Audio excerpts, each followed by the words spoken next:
Hello, welcome to Haunted Happenings with the Taunton Paranormal Group and the Paranormal Warriors of St. Michael. I'm your host, Jake, and with me is my co-host, Scotty. Welcome, Scotty. Hello.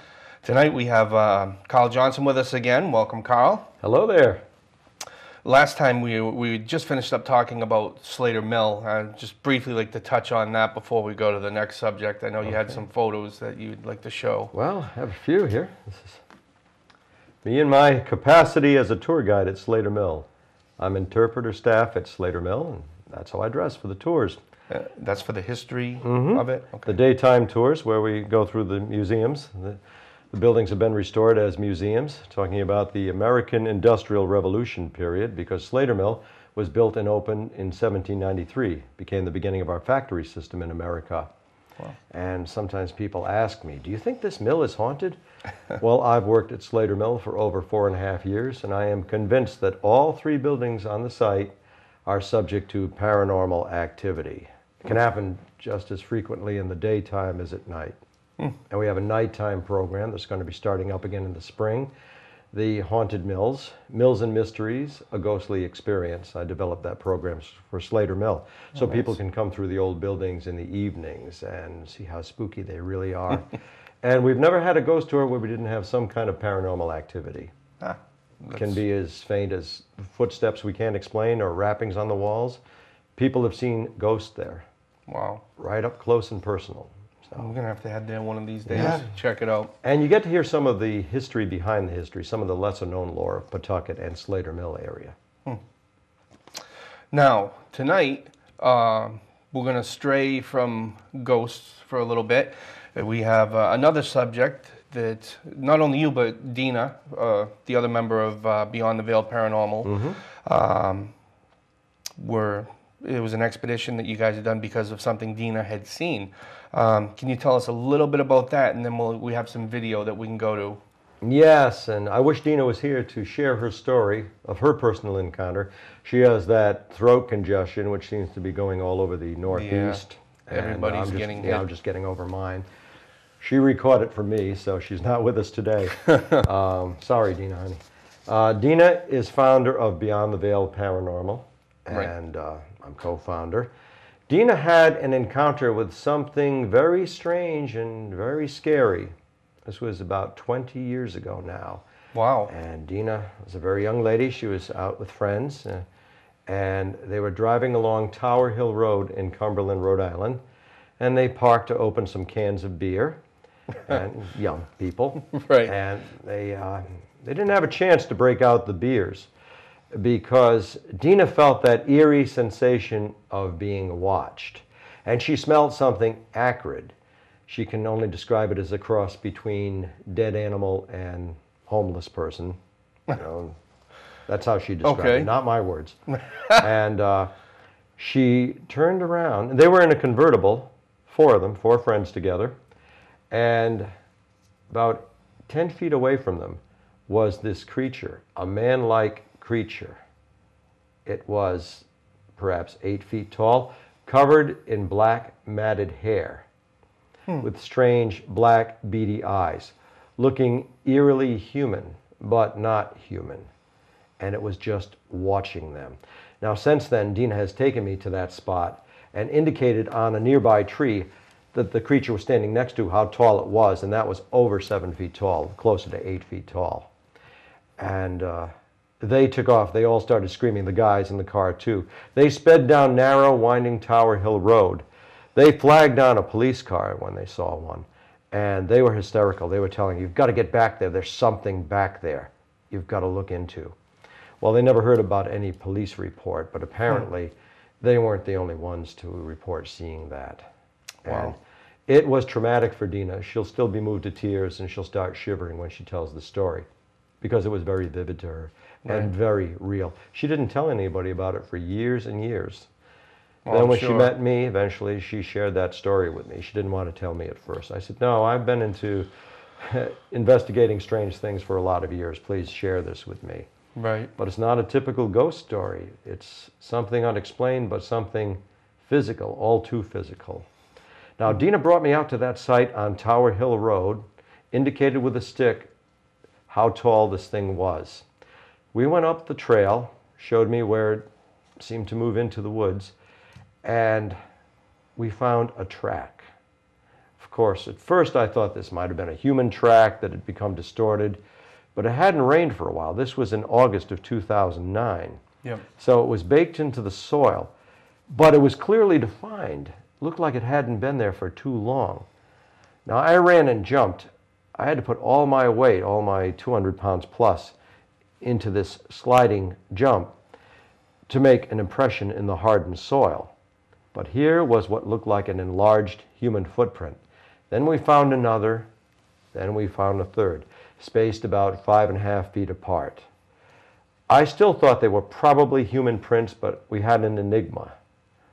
So Dina and I returned there, went further up the trail a week later, and found more prints that looked like bare human footprints, but enlarged. They were 15 to 16 inches in length, 9.5 inches wide. And why would somebody be walking through the brambles and acorns and stones and poison ivy barefoot? And how could they make such sizable tracks? If it had rained, I would have thought that maybe the moisture, maybe even dew, could have enlarged them. But they were so clearly defined, they looked recent. I thought about somebody playing a prank, but they would have had to have gone through considerable effort to have imprinted footprints that look so real. And just suppose somebody would walk up that path to find them. Well, you actually have some video of that. I do. I brought some video. Why don't we, we'll go to the video and show the viewers what you guys caught on that day, and we can talk about that. And we also have some photos that we can talk about after that. So if we could go to the video, please.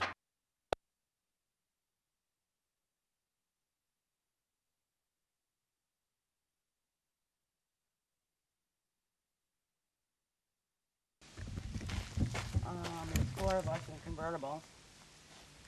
And right over here,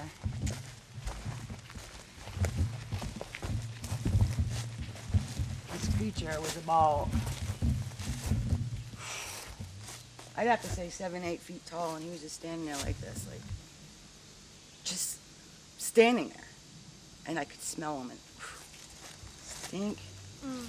He was huge. Yeah. I know that. You feel something watching you. You know when you know somebody's staring at you? The date is Saturday, July 24th, 2010. We are here along Tower Hill Road in Cumberland, Rhode Island. And this has been the setting for numerous reports of unexplained phenomena. Today we're investigating reports of a Sasquatch-like creature, a cryptid, that I've dubbed Big Roie. A popular nickname for Rhode Island is Little Roie, has been for more than a century. So we're calling this cryptid creature Big Roie. Purple. Well, I think it would have heightened senses just for survivability. Right. Just for survivability, it would have to have a heightened sense of smell and probably hearing. It would adapt. I actually think of this creature as more of a man than an ape, because it has more human-like qualities. And he is described as being very dark brown or black in color. A face that's not quite human, but isn't gorilla either. Dina Palazzini, who is with us today, she's one of the eyewitnesses. She saw the creature right where we're standing. This was sometime in the 1980s. She was in a car, convertible, an open convertible, with 3 friends, and it wasn't quite dark. It was dusk. They pulled over, and after a while, Dina smelled something. Smelled it before she saw it. They all turned around, saw this thing standing right over here. It was in excess of 7 feet tall, and it was looking at them. Not moving towards them, not threatening, just seemed to be curious. They booted out of here, and they actually flagged down a police officer driving along Tower Hill Road and reported this. We found footprints in the hardened earth that had been muddy a couple of weeks before. We found what seemed to, I'm pretty sure they were footprints, human-type footprints, but without the arch, without that arch indent. And I measured them. They were 9 feet wide on the average. There were some smaller tracks too that were perhaps 6.5, 7 inches wide at the widest point. And one set of tracks, the tracks were 14 inches in length. The other one was a little over 16, close to 17 inches in length. They went to a small stream or brook, and then crossed over, and then there weren't any more tracks after that that we could tell. Were some slender trees that had been broken off at quite a height. This was one of them. Last August when we came here, the tree was broken in half, and now I see that top part has been removed. And it's something I didn't think too much of at the time. As we were driving back, I realized that's somewhat anomalous. Why would that tree be broken off there? Well, sometimes trees rot away and that happens, but this was a living tree at the time. But there, in the softer ground, our ladies have come across something that resembles a footprint with the toes, so I don't want to jump to conclusions, but we'll check that out. All right, you want to take a picture, Dina? She got a few, but if you want. All right, I'll get you over there then. This I'll take. From here to here. And we're not quite at where we saw that stream. All right, take that picture. And it has toes. So you can actually see the toes. You can see the toes, can't you? Keeping the camera strap Pretty on big the guy out walking out here barefoot in the woods. Yeah. On it. And you can see where Keep the your hand heel out there, is. honey. All right. Yeah. All right, that came out pretty definite. Oh, 1, 2, 3, possibly 4 other toes. That's the length. Look, a slight indent, But not much. but not an appreciable indent where the arch would be. There's the heel, and there's the flattened leaf under it. I like tracking. Do they? Yeah, you're good at it. But look, when I step, I don't make much of an impression. Now, it might have been That's after a pretty rain. Good impression. Might but have it been hasn't after a rained. rain a Well, few it did days rain ago. last night. All right, we got anything Don't else go up any here? further, Carl. And look, what's this business? Why is that? Right across. All right, could everybody stay there, and I'll get. Wow, that's pretty. It's not a dead branch either. Because I want to get. I want to Yeah. register this as where we saw the footprint. All right. Now maybe these aren't the most dramatic results, but it's something. It's something we can't explain. That looked too much like a track, too much like a footprint to just dismiss. And I'm being fully objective about it.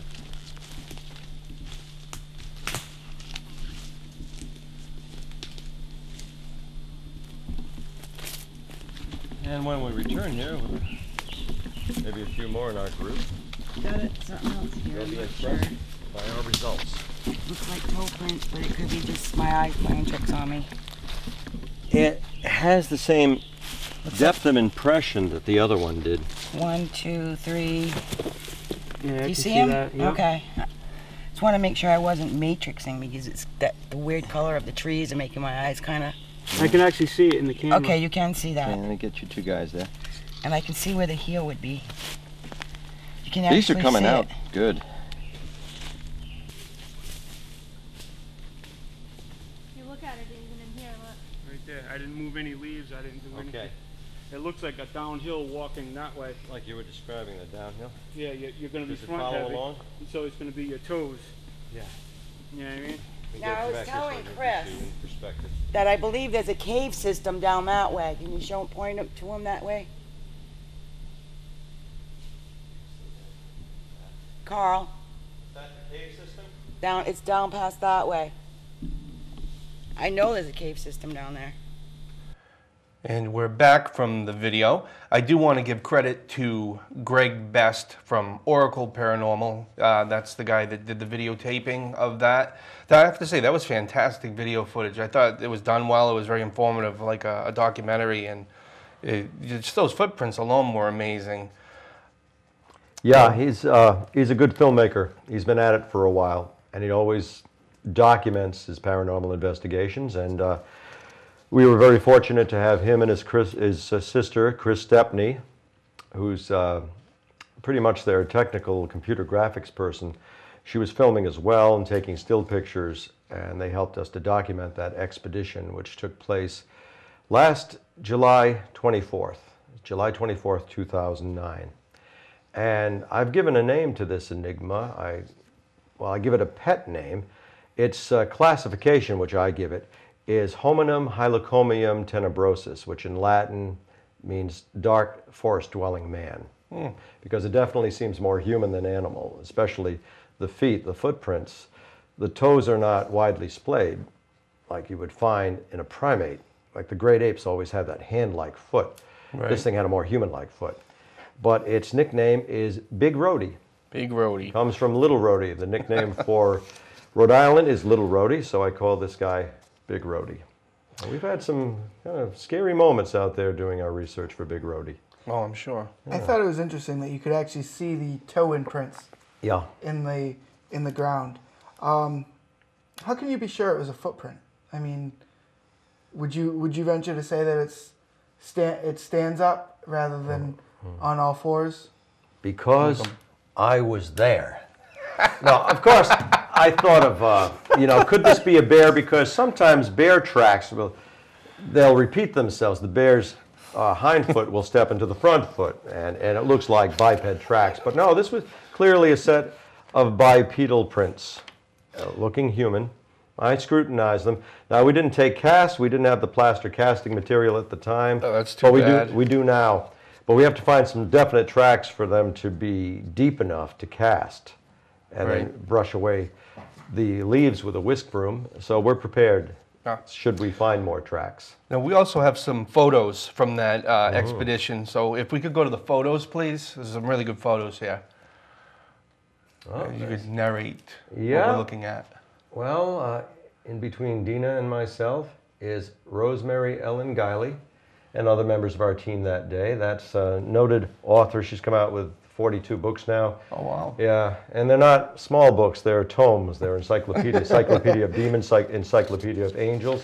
And she was doing research for a book she was working on at the time. So she was our guest investigator, Rosemary Ellen Guiley. And we are standing on Tower Hill Road, parked by the entrance to the path. It's a picture of Dina finding the first track of the day. It's kind of dark because we were in the woods. Looks like a nighttime shot. And that's Greg Best filming. And that, I assume that's another track. Yeah, but it was late afternoon at this point. Dina actually had her first encounter where she actually saw the creature at dusk.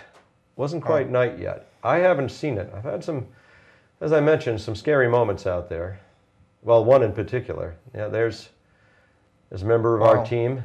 It's Dan measuring the footprint. You can see it. The track. 17 inches. Yeah, or the close alleged to it. track, yeah. That's Rosemary standing next to one of them. Now, there was, a few other people that witnessed this throughout it? Four other friends of Dina's saw it at the same time, and they haven't spoken to each other since. They just didn't keep in touch after that. It was too trying. Now, this is actually a cave. That ledge there is the entrance to a cave. That's showing an inside view. I crawled inside the cave at great personal risk. And I thought, what if a bear should come? That's me looking out of the cave. Wow. Just to support and to illustrate that something big could crawl in there and stand up. Is a whole cave system, or was it a... It's a cave system. I mean, it doesn't go too deep, but it's got some yards in there. A bear could get in there. Right. Well, Could be secluded there. That's pretty wild. Right. It'd be interesting to... And it could provide shelter and storage for such a cryptid Right. as Big Roie. You say in the video that you believe it to be more than an ape. How so? Because it's bipedal. Great apes are never fully bipedal because it doesn't have that thumb-like toe for grasping. It walks as a human. And people who have seen it describe its face as strangely human. Not really an ape, somewhat primitive with a flat nose and broad mouth, jutting forehead ridge, but and also people report that it has a sagittal crest over the crown of its skull, which might support strong muscles for working the jaw. I really wish Dina could have made it because Dina will give it its personality because she saw this thing. Right. She was there. You know, when we had spoken last week, she had made mention of how defined it was as well. You could see its muscles and the musculature was evident, the matted hair, its fingernails, and she could tell that it was male because there was genitalia there. She could clearly see it was male. Wow. But she's better to elucidate about that. I wasn't there.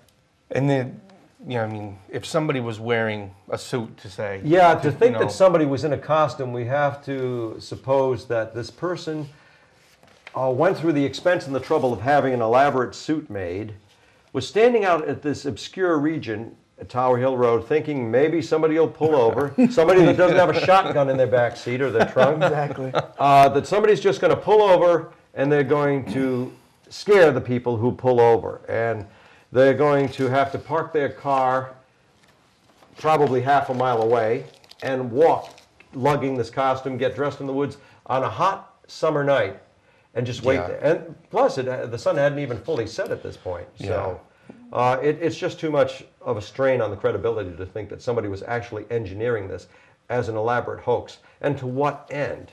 To Right. be shot, to be arrested? Yeah, right. You know? Or to die, I mean. Yeah. Or to give somebody a heart attack. Why would you know? People hunt in these regions. Right. Many people have firearms in their cars. I think it's safe to say that, I mean, if it was a hot summer Yeah. day, I mean, I've worn costumes like that. I used to collect costumes. I know Right. never mind summer, even if you're in an air-conditioned room, you're sweating inside one of those fake Halloween costumes, even if it was, an elaborate costume. Right, a very detailed costume. And how does the person perpetrate an illusion of being over 7 feet tall? Right. I mean, this Yeah. thing was Titanic. Dina's pointed to the tree and showed me how tall it was. It would be too elaborate, just too much effort and expense and risk to be a hoax. Right. Now, I know in the video you had said that it just kind of stood there. So there was nothing threatening towards the women or the guys, the group that was there initially? Nothing threatening at all. It didn't advance toward them. Now, it could have played whack-a-mole with the people in this convertible, but it must have been as strong as it was big, but it left them alone. Didn't threaten. It seemed curious. Inquisitive about them. The people in the convertible were alarmed. They took off. Traditionally, Bigfoot doesn't hurt people, but there might be that rogue Bigfoot who has an attitude that night. So it's just scary. I had an instance when I was out there with 2 of the team members till 10:30 in the evening, and one of us tried whacking a tree with a stick, trying to get a response, and we left a lure out. The lure was never taken. We left some canned chicken out there and some squash, but that was never disturbed except by the carrion beetles. But after banging on that tree several times, we distinctly heard what I can only describe as an elephant walking on its hind legs. Wow. And we could hear it was approaching. Bump, bump, bump. I don't know what it was. I grew up in a country setting in North Scituate, Rhode Island. I know what it sounds like when a deer rubs its horns, when a buck runs its horns against its antlers against a tree. Right. For mating purposes, it wasn't that sound.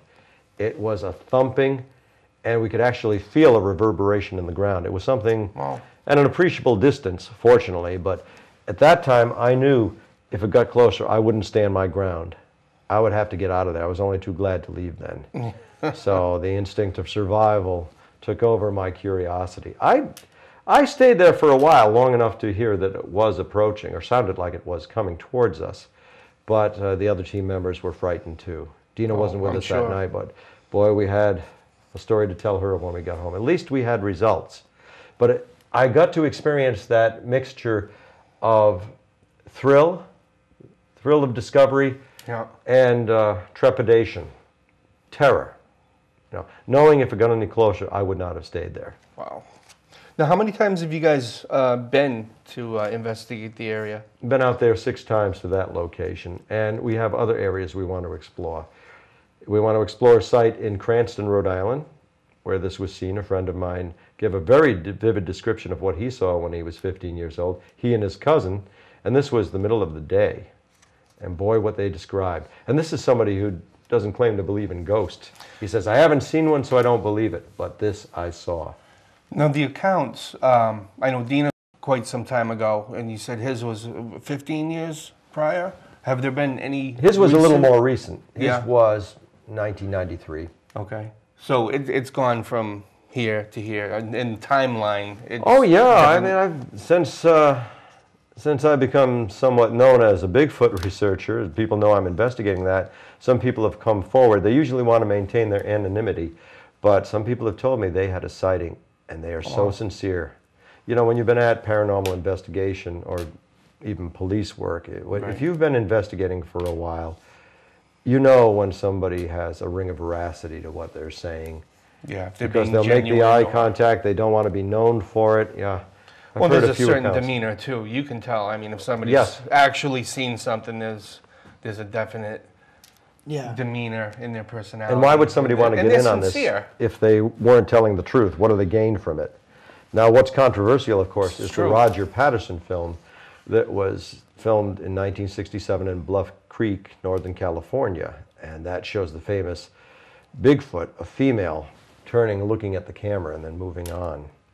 Still haven't made up my mind about that. There was a recent one that they caught. It was supposed to be Bigfoot, almost like in a trot. Yeah. Did you see that? I think it was on one of the paranormal shows I did recently. see that, yeah. And they had a guy put on a Bigfoot suit, and he had the head up because there was something about its head not looking right Yeah. in the original footage. Yeah. So I mean, I think it's foolish. I don't know why anybody would want to fake something like that because No, there's so much pro and con. yeah, that's the difference, and that's what kills us in this field. Not just in the paranormal for the spirits, but the cryptozoology are the fakes. You know, Roger Patterson died in 1971, succumbed to cancer, but up till his dying day, he maintained that that evidence was genuine, that they filmed something out there they couldn't explain. Wow. Not like the one from the Loch Ness on his deathbed said it was a Oh yeah, submarine, you deathbed know. confessions are to be taken seriously. Oh, But I'm yeah, that telling was you. fake. But I don't know. There's so much pro and con about that footage. We'll probably never know for sure. Right. You know, we're going to have to do another interview and try and get Dino with us to really get another perspective on this because Right. we're actually at the under 2 minutes now. So we're going to have to wrap up this show. It's amazing how fast it actually goes by once we because get in we here. become conversational, and suddenly an interview is, turned into a conversation, and the time's flown by. Yeah. Well, it's good. We got a lot accomplished today. So Yeah. we're going to wrap up for tonight. I want to thank you once again, Carl. Thank you so much for being with us. My pleasure, guys. It was our pleasure. And my pleasure. And Thanks for having we'll me. definitely have you on again for another couple of interviews. And with that, we're going to wrap up. I'd like to thank everybody once again for watching. I'm your host, Jake. And I'm Scott. Don't forget to look under your beds and in your closets. I've said this so many times, I laugh every time I do it now. Don't forget to look under your beds and in your closets before you go to sleep because you never know who or what might be in there with you. Until next time, good night.